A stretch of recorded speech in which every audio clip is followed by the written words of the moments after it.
Hello guys, मुझे आसाम ओहाब बाजार जे नदी जे भांगছে ওতে আসাম। দেখো নদীর অবস্থা কি, এই যে ফাড় ধরছে। আর এটা ওহাব বাজার নাই, মানুষ বর্তমানে এই যে দিয়ে যায়, এই যে হাঁটি হাঁটি যাবে লিখছে। এইটাই মানুষের রাস্তা। ফাড় দেখো, ফাড় ধরছে, এইটুকু কুমলা মানে ভাঙি পড়ে।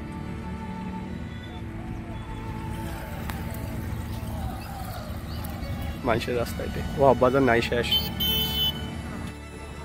এই দেখো এতে ট্রেক্টর দিয়ে মাটি আনবে নিচ্ছে, মাটি আনি এতে ফেলে তারপর বস্তা ভরাইবে আর কি। এই গাড়ি দিয়ে মাটি নিয়ে যাচ্ছে, মাটি এতে ফেলাইবে। মাটিগুলো পুরো বস্তা ভরাইবে লাগছে। মানুষ লেবার মেলাগুলো নিছে, লেবার না অতের মানুষে খুবই নাপাং ভাল করে বস্তা ভরে আছে পুরা। করা হলে তো একদম মুখ সেলাই করে, যে মেশিন হাতত নিয়ে আছে, এটা মেশিন দিয়ে সেলাই করে। দেখি থাকো কেমন করে মেশিন দিয়ে সেলাই করে, তাও দেখান। এই যে এলা সেলাই দিবে মেশিন দিয়ে, এই যে এটা মেশিন নিল, এই যে মেশিন দিয়ে এলা সেলাই দিবে লেগছে। পুরা সেলাই মারি আছে, বস্তা ধরি আছে, দুজনে ঠিক করে দিয়েছে, আর একজন সেলাই মারি আছে। আর হলে ওটা নদীতে ফেলে দিবে।